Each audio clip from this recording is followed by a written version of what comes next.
We feel a particular responsibility, as the UK is a signatory to the 1994 Budapest Memorandum, which provided Ukraine with security guarantees. This premeditated invasion, in violation of international law and multiple international commitments, cannot succeed. Putin must lose. We are doing everything we can to stop him and to restore Ukraine's sovereignty and territorial integrity.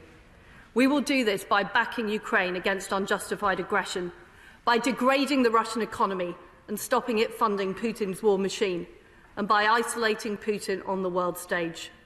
First of all, we're backing Ukraine with defensive weapons, humanitarian aid and economic support.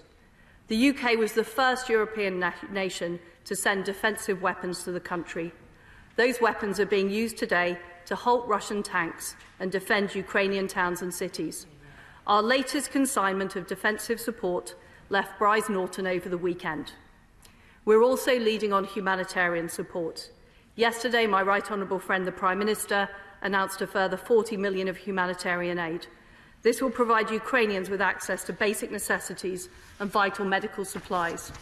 We call on Russia to enable humanitarian access and safe passage for civilians to flee the violence. The UK is also supporting Ukraine's economy, including through £100 million of ODA and guarantees of up to $500 million in development bank loans. Secondly, we are cutting off funding for Putin's war machine. We're coming together with the US, the G7 and the EU to take further decisive steps. We've been joined by Australia, Singapore, Switzerland and many more. There is a growing list of countries who are determined that this aggression cannot stand. We've agreed many Russian banks will be removed from the SWIFT system, kicking them out of international finance. This is the first step towards a total SWIFT ban. Our collective action against Russia's central bank will prevent them from deploying their international reserves to mitigate the impact of our sanctions.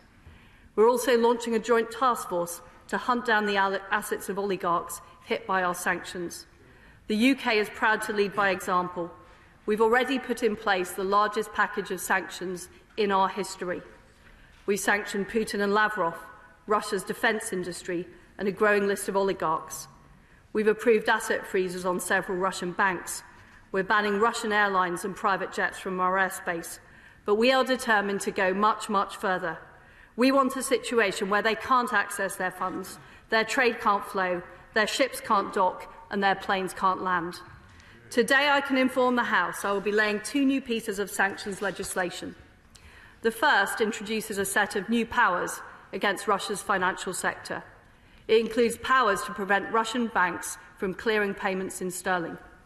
With over 50% of Russian trade denominated in dollars or sterling, our coordinated action with the United States will damage Russia's ability to trade with the world. And as soon as this legislation comes into force, we will apply it to Sberbank, Russia's largest bank. I will also be imposing a full asset freeze on 3 further banks: VEB, Russia's National Development Bank, Sovcombank, the 3rd largest privately owned financial institution in Russia, and Ozkriter, one of Russia's largest commercial banks. We will bring in a full asset freeze on all Russian banks in days, looking to coordinate with our allies. This same legislation will prevent the Russian state from raising debt here, and it will isolate all Russian companies, that's over 3 million businesses, from accessing UK capital markets. Global giants like Gazprom will no longer be able to issue debt or equity in London. The second piece of legislation will ban exports to Russia across a range of critical sectors. This includes high-end technological equipment such as microelectronics, marine and navigation equipment. This will blunt Russia's military-industrial capabilities and act as a drag on Russia's economy for years to come. I appreciate the consequences of this step for British people and British businesses operating in Russia, and the Department of International Trade and the Treasury will offer advice and guidance to affected UK businesses. My consular staff will continue to support British nationals in Russia, as well as those in Ukraine. And we will keep ratcheting up our response.